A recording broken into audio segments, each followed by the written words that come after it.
Warning, this video is a little bit different from what I normally do, as it's solely based on an article that isn't substantiated by much if any evidence at all. Still, the story's been covered by Bleacher Report, ESPN, and pretty much everyone, so figured I'd throw my hat in the ring. Thing is, I'm not buying the story as told, and lots of people share my opinion, with some going as far as calling the original article a tabloid hit piece. In this video, I'm very careful to distinguish between the few actual facts we have, separating those from my opinions and theories. But because the information in the article is so one-sided and there is so much information missing, those opinions and theories come more frequently than they have, at least in my last few videos. There's a link to the original article down below, so believe whatever you want, but take this video with a grain of salt. Reading this story for the first time, I felt like I was watching Shutter Island or Fight Club, because I can't rely on Caperton's rendition of the story. I don't know what to believe and what not to believe because there's no evidence, no injuries, we don't know how it started, and this dude keeps passing himself off as this innocent angel that has no fault. So since it's obvious that we don't have the entire story, your boy has formulated a theory, and I ain't did one of these in a long time. Y'all remember I used to do the theories? Today's video is sponsored by Keeps. A Pro Bowl caliber cornerback might look average if his D-line can't generate any pressure. Even a talented QB may struggle if the O-line isn't up to par. A great coach with not so great personnel, like, y'all see where I'm going with this, right? Legends of the game have echoed one sentiment dating all the way back to early football pioneers like Vince Lombardi. Warren Moon talked about this. You hear it all the time. In order to maximize results, the team needs to operate as one unit. Now, this is much easier said than done, especially once you consider the fact that a football locker room is the ultimate melting pot of different cultures and backgrounds, different motivations, different goals. In an ideal situation, all these individuals come together. They bond in the hot sun, running gassers and two-a-day practices. We may never agree on politics, but we can agree that the strength and conditioning coach is a jackass who obviously hates each and every one of us equally, and I know damn well we can all drink to that. After all, you spend more time with these teammates than your own family, and if you run into them years later, there's no awkwardness. You walk up and share memories like no time at all has passed. You've transcended the things that separate you. In an ideal situation, you truly become family. But today's video is about a non-ideal situation. A situation where you and your teammates don't become family. Instead, you become enemies, oppositions, locked inside an intra-squad beef that resembles more of a prison ward than a football team. Let's just cut to it. What happens when a college football player thinks his teammates are trying to kill him? Stick around to find out. Cue the Wayne.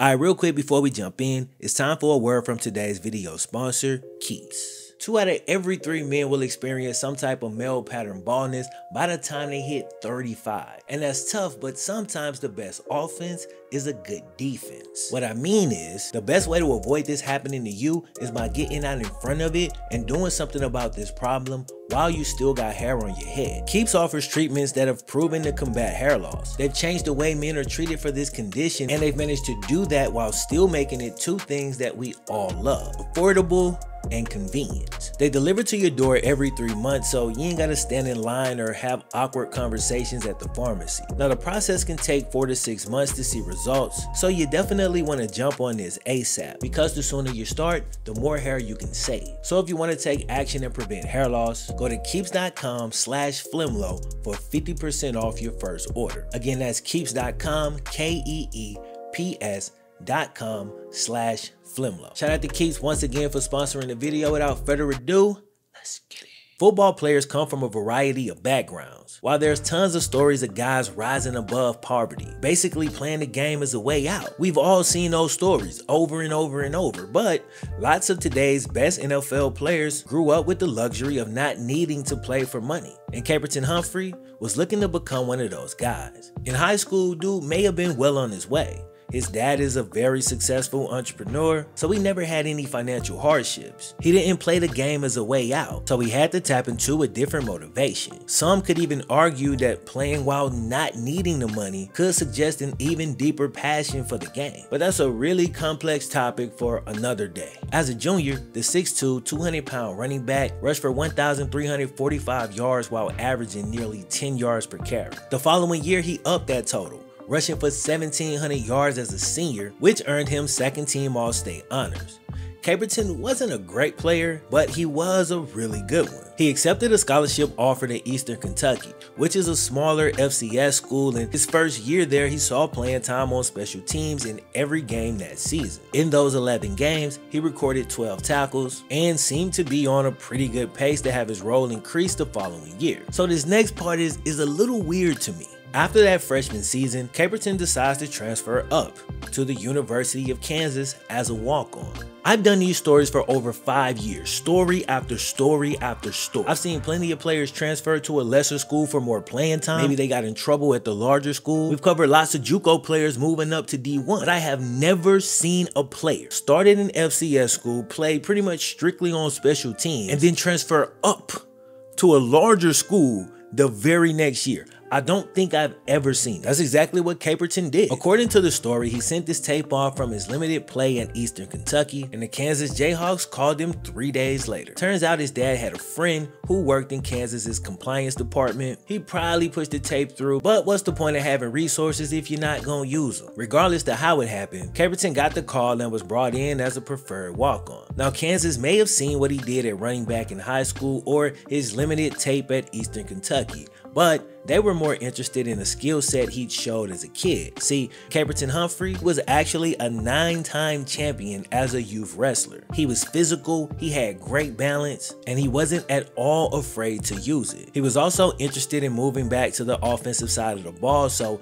Kansas figured he'd be perfect for their fullback / H-back role. When he signed up for the role, I'm pretty sure Caperton thought he'd get the ball at least occasionally, but that honestly rarely ever happened. Mostly his job was to clear lanes for the running backs, and apparently dude was pretty damn effective at it, with his best day coming versus West Virginia, where his blocking helped lead to the Jayhawks running for a total of 367 yards as a team. That was also his first start, and dude would go on to eventually earn a scholarship, so maybe that weird decision to transfer up was the right call after all, or so it seemed. By 2019, things were going really well for Caperton. He transferred to a larger school. He was now a scholarship player. He even had a dope ride that his dad bought with D1 Baller on the license plate. But an argument with a couple of teammates would change everything, as this argument would escalate further than anybody could have ever imagined. Some time after the argument, Caperton was driving along when he noticed his back tire wobbling in his side mirror. He pulled over to see what was going on, and apparently his lug nuts in his tire had been loosened. They were so loose, in fact,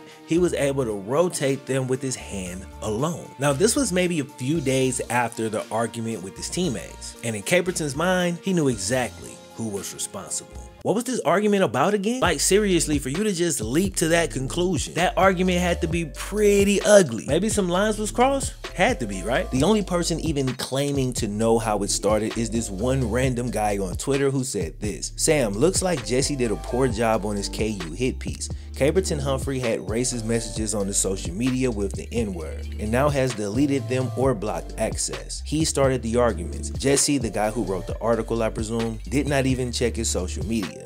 Just a KU hit piece." Now, like everything else in this video, you gotta take that with a grain of salt. And because this is one random person on Twitter, I didn't make this a part of the main story thread. Still, I feel if I didn't include it in the video, people would spam it in the comment section or say I missed it or something like that. So I didn't miss it, I definitely saw it. But like everything else in the story, we cannot prove that it's actually true. Either way, he picked up the phone, called the police, reported the incident. See, he took it as if this was a message from them, a potentially life-threatening message that said, yo, don't mess with us, bro. And if he didn't notice quick enough, he could have hopped on the highway and that could have been an ugly situation, right? So he gave the name of the teammate he thought was responsible to the police. There was no evidence. We've all seen lug nuts loosen on their own. Not as loose as he says his was, but still. They can be loosened by the weather. Maybe they wasn't tightened up correctly the last time he had his tire changed. Despite all of that, I do have to admit, his lug nuts being that loose like a week after his argument, if anybody else was in the same shoes, there's a pretty good chance the thought would at least cross your mind. So Caperton internalized this incident as an attempted murder, or to quote him, a life-threatening situation. There was no questions in his mind, and he wanted the people he assumed were responsible to be punished. But there was zero evidence that the lug nuts were as loose as he said, and there was definitely no evidence that somebody had tampered with his car. Was he just being paranoid? Maybe spiteful and wanting to get back at the guys he'd argued with? Or did one of his teammates actually want him dead? Dude continued to be at odds with those same players before workouts and in the locker room. Caperton had been texting his family friend who worked in a compliance office. He wanted to make these guys pay for what they did and for what he thought they did. So he told this guy in the compliance office that one night he saw out the window 2 of the players who he was at odds with dealing drugs. Now look, I don't know what this locker room was like, but based on the locker rooms that I've been in, I have to imagine that Caperton would have placed himself on the bad side of a lot of people in that locker room at this point. Why? What did he do wrong? Well, he already called the police on his teammates even though he had no proof that they actually did anything wrong, besides getting into an argument with them. Something that happened on a football team like every single day. Most of the dudes on the team not gonna trust you after that. Like seriously, for your own teammate to bring the police into a situation on a football team, like that's a different type of betrayal. Like who does that? There's people out there like me. That's not cool, bro. Complete strangers is one thing. On a football team, when there is no proof that anybody's actually trying to do something to you, you don't call the cops, bro. Then you on the phone texting your dad's buddy in the compliance office. Like every time you have an issue, you're running to the authority figures to handle it for you. On a football team, you gotta handle those problems on your own. It's fine, people will respect you for it. So fair or unfair, I would never trust this guy after that. So to test that theory, I reached out to a couple of sources to basically ask how dude was viewed in the locker room. And while this obviously doesn't mean every player felt this way, one source said dude was pretty shaky, not the type of guy you'd want to hang around. See what I'm saying? And to some of y'all that might sound tough, but listen, the man has a new accusation every week and still has no proof. Not to mention these accusations are the type that get you locked up for a long time. These are very, very serious allegations. Still, we gotta be fair. Let's look at both sides. If you truly believe somebody made an attempt on your life, most people would stop at nothing to eliminate that threat. If the lug nuts were truly as loose as he said they were, I can't really blame him for thinking somebody tampered with his vehicle. He didn't know how else to handle the situation, so he did what he was trained to do. He called the police. I sat down and I really thought about how would I have handled this situation, and basically I'd have handled it the same way I handled similar situations during my time in college. You have to call a dude out in front of the team, not the coaches, but in front of your teammates. Then y'all could either talk, fight, strap up the pads, however you want to handle it, handle it. I realize not everybody's gonna agree with that line of thinking, but you have to remember the context. College football teammates. In that setting, I feel you handle it that way. Now, outside of that setting, it is a completely different story, but I'm saying when you're on a team, that's what I'm saying. After 2 warriors go at it and kind of temper that testosterone, you can usually have a reasonable and respectable convo with another guy as you gain respect for each other throughout y'all's battle. But once he called the cops, it was all over with as far as a peaceful outcome. Now on the other side, if you were constantly being accused by the same person and you know you didn't actually do anything, how would that make you feel? Attacked? Like this dude has a vendetta against you and he's doing everything in his power to basically ruin your life. Now, if you're guilty and you actually did this stuff, you tried to ruin your own damn life. But I'm saying if you didn't actually do it, and we don't know if the person did or not because again, there is no proof. So if you didn't actually do it and you kept getting hit with these accusations, you'd really start to hate this guy, even if you didn't before this whole incident. Eventually, the players accused were brought into the coach's office and questioned. Unsurprisingly, shortly after that, a fight breaks out in practice between Caperton and one of the guys, but it's a football practice fight and gets broken up before anybody can really get their true aggression off. Shortly after that, Caperton sends his roommate to talk to the guys. This was the message he passed on according to the article. "Leave me alone and we'll leave you alone," while remaining quiet about some drug offenses I saw out the window. And again, bro, Caperton is supposed to be the victim in this story, but here he is again with these sneaky little threats. Also, his dad was in his apartment at the time he sent that message, so there's a chance that his dad had kind of placed a battery in his back, meaning he got a little bit braver because his dad was there. About 10 minutes later, he says there were about 10 people banging on his door, including the 4 teammates he was now at odds with. Now, if you're the teammates and you really want to talk, you only need 2 or 3 people. Like, don't go alone, because that's how you get jumped. But if you pull up 10 deep, they're calling the police, bruh. Every time. While in the apartment, the two sides argued back and forth. This is when they accused Caperton of being racist. Maybe they felt he was constantly just making assumptions and false accusations due to preconceived notions or prejudice. Or maybe they just threw out an empty accusation of their own to attempt to damage his credibility. It happens both ways all the time, no concrete proof on either side. Unsurprisingly, the teammates finally left the apartment after Caperton and his family called the police. Cape's girlfriend at the time, his ex-girlfriend now, said that the guys threatened Caperton, Caperton's dad, and his little brother who was also there. But if they was arguing back and forth for 20 minutes, I'm pretty sure threats were flying all over the place from both sides. And right now we only have one side of this story, and reading that side of the story, Caperton doesn't admit any fault. Like, every single thing that happened is on the other side. Like, it's somebody else's fault. And when that happens, I tend to just not believe it, right? I can't remember a single bad situation in my life where I couldn't have done something different to make the situation better. Even if the other person was tripping, even if they was out of line, there's always something I could have done. Like, if y'all haven't seen my college football story video, I don't remember the name of it, I put it on the screen. Go watch that video. Throughout the video, I talk about, my coach was tripping here, I was tripping here though. I shouldn't have did this, and I damn sure shouldn't have did this. I was in the wrong mindset, but then they did this. Like, tell the whole story, bro. Once the police get there, Caperton tells them that he thought he saw a gun in one of the boys' sweatpants. Yet another accusation.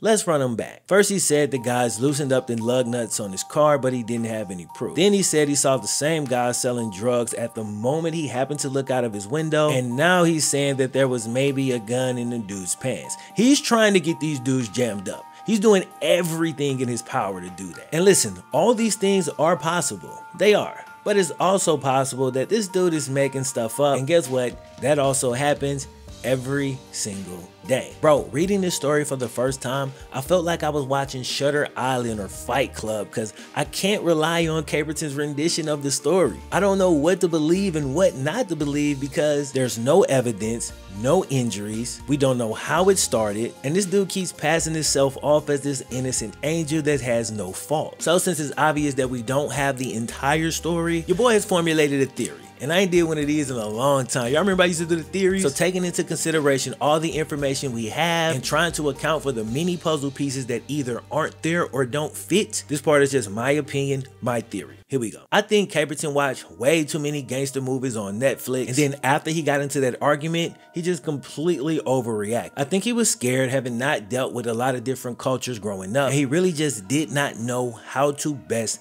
handle this situation. So he did what he was trained to do. He called the police. He reached out to his guy in the compliance office. He's trying to handle the problem in the only way he knows how. I think his fear maybe caused him to be a little bit paranoid and unreasonable. And then he gets that syndrome where he fears for his life, and all of a sudden he sees drug deals and guns and sweatpants that may or may not be there. I think the people around him kind of realized this too, and that may explain why no team captain stepped in to squash this beef, because that's normally what happens. happens. I think they maybe tried to calm down the situation, but at that point he was already on 10 and that thing was just gonna keep escalating and escalating and escalating. I don't think the coaches took it seriously because nobody really believed his life was in danger, which is probably why they, quote, swept it under the rug. They probably just didn't care because it's a small thing that the players should sort out for themselves. Well, I know they kind of got into a little scrap at practice. Again, you can't do it in front of the coaches unless you just want to go head up with pads. If you actually want to throw hands, you're gonna have to do that separate from the coaches. Now, the funny part is, based on everything I've read and seen from Caperton, the dude is physically tough as hell. He probably would have won that fight. He is a champion wrestler, okay? So he was physically strong, but I think he was mentally weak. And I think that's what went wrong with this whole situation. So that's just my little theory, but who the hell am I and what the hell do I know? But I'm doing this whole damn video, so I figured I should at least share my thoughts on it. Either way, you won't want to miss what happens next. So first, Les Miles offered a solution that honestly sounds barbaric from the standpoint of just everyday society. But you have to remember the context, and a football team operates differently than just everyday society. That's just the truth, whether people can handle that or not. So according to the article, Les Miles suggested that they strap on the pads and work out their differences on the field, full contact, get it all out, then like fighters after a boxing match, you gain their respect for your opponent, and y'all finally have an actual conversation for the first time after months of yelling nonsense at each other. Caperton declined. He later said, quote, "I came out of that meeting and I was like, forget this. They don't want to talk to my family. They don't want to do anything to help me. Why sit in misery and fear for my life over something dumb?" Caperton's dad was in constant contact with his friend in the compliance department because he wanted him to intervene, but the compliance guy didn't want to do that because he knew that Caperton would, quote, get labeled as a diva if he did. The compliance guy instead helped negotiate a settlement over text messages. And this is what initially made me interested in this story. I thought I was about to deep dive into this crazy college football scandal that involved the D1 college paying $50,000 of hush money to a player. And while that is technically still true, there was so many other things that didn't add up in the story. And one thing about me, whether people agree with me or not, I think I'm a reasonable and thoughtful person, so because of that, I'm not afraid to be honest. And basically, that's how you got this version of this video, instead of the 10-page version that I originally wrote. So Caperton's dad and the compliance guy negotiate the terms of a preliminary settlement all through text messages. After running it up the chain for official approval, they agreed on a settlement that included a non-disparagement clause, meaning Caperton and his family could not say anything bad about Kansas publicly. Basically, they paid them to go away. They reimbursed the $28,000 Caperton's dad paid in tuition the first year before Caperton was on scholarship. He also continued to receive his monthly stipend even though he would no longer be attending the school. The roughly $1,300 a month stipend would add up to a little over $18,000 by the end of the agreement. He was also reimbursed 58 cents per mile for the trip back to West Virginia, and they even paid to ship his personal belongings back. They really was trying to get my dude out of there. In total, it was over $50,000 worth of benefits, all to get rid of this player and have him stay quiet. Here's a quote from Caperton's dad. Les Miles and Jeff Long swept this under the rug and tried to buy our silence. This is how they operated while representing Kansas. And he's definitely not wrong. They did try to sweep it under the rug. They did want his son out of there. But is this just another case of a college football program operating sleazily as usual, or is this a special case where the accuser was actually the problem, as he was constantly hitting his own teammates with baseless allegations in an attempt to get his way? Now, it's a little odd because they did say that the school tried to buy them off and they did accept the money, but now they're still choosing to go public. Now, that may be because they're looking to bring legal action against Les Miles and Kansas athletics. According to Caperton, he began dreaming during his time at Kansas and believed that there could have been a path for him to continue football after college. But since he didn't pursue football or join another team after the situation at Kansas, he blames them for robbing him of the opportunity to continue his football career. His family says the situation changed him. And listen, I'm an empathetic dude and I feel bad for the man because they say he now suffers from depression, attends therapy, and is even taking medication. And I want to take a moment to empathize with Caperton, because if these guys really did make an attempt on his life and then nobody believes you, that would be extremely tough to deal with. So bro, if you happen to catch this video, even though I don't believe everything in your story, only you know how it truly affected you, and I hope you can get past it. Still, when it comes to your accusations that Kansas robbed you of your football career, bro, this was only 2 years ago, meaning you should still be in good enough shape to pursue a career in football. And if you're still interested in playing, there's lots of avenues out here. There's tons of guys who've been denied opportunities time and time again, and they're still out here grinding. They didn't know anybody in the compliance department, and they could never get to Kansas in the first place, even though a lot of them have had enough talent to be there. So my advice would be to take a page out of their books and continue to do whatever it takes to make your dream come true. So with all of that said, how much of Caperton's story do you believe? Do you believe the situation played out exactly as he described it? Or do you believe the heightened sense of danger that he was feeling was mostly just in his head? Regardless of which version of the story you subscribe to, don't let that stop you from subscribing to the FlemLo Raps YouTube channel. I drop interesting videos every single week on football stuff that's not necessarily football stuff. Don't forget to like and share the video if you made it this far. Don't forget to check out the merch underneath the video. Other than that, I'm gonna holler at y'all boys in the next one. My name is FlemLo Raps.